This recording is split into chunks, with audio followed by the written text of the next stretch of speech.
In today's video, I'm going to teach you how to do Siteground domain authentication. Getting your domain authenticated helps your messages land in the inbox instead of spam by proving that email sent from your domain is legitimate. We'll walk through where to find these settings in Siteground and what they mean so you know exactly what you're looking at. Start by heading to My Siteground and sign in if prompted. Once you're in, click on Websites at the top to see a list of your sites. Find the domain you want to work on, then open Site Tools. This loads the control panel for that specific site, where most of your email and DNS-related tools live. Inside Site Tools, look to the left-hand menu and click on Email. From there, select Authentication. This is your central hub for email deliverability settings associated with the domain. You'll see tabs for the key standards that mailbox providers look for. Open the SPF tab first. SPF, or Sender Policy Framework, tells receiving servers which hosts are allowed to send mail for your domain.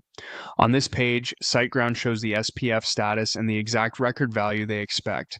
If your domain uses SiteGround's name servers, SPF is typically pre-configured for you and you'll see an active status.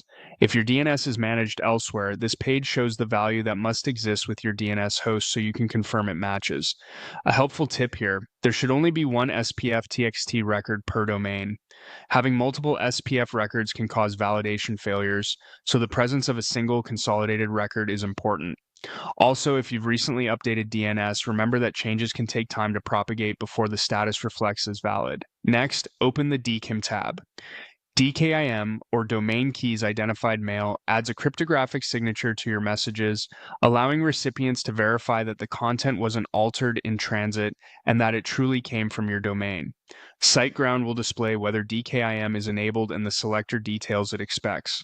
If SiteGround controls your DNS, DKIM is often set up automatically. If your DNS is external, this page gives you the exact information needed so you can verify it's present on your DNS host. As with SPF, allow some time for DNS propagation and then check back here for a confirmation that DKIM is valid. That's the full tour. By going to My Siteground, opening websites, then Site Tools, Email, and finally Authentication, you've reached the right place to review SPF and DKIM for your domain. With both showing as valid, you've taken a major step toward better deliverability and a more trusted sending reputation.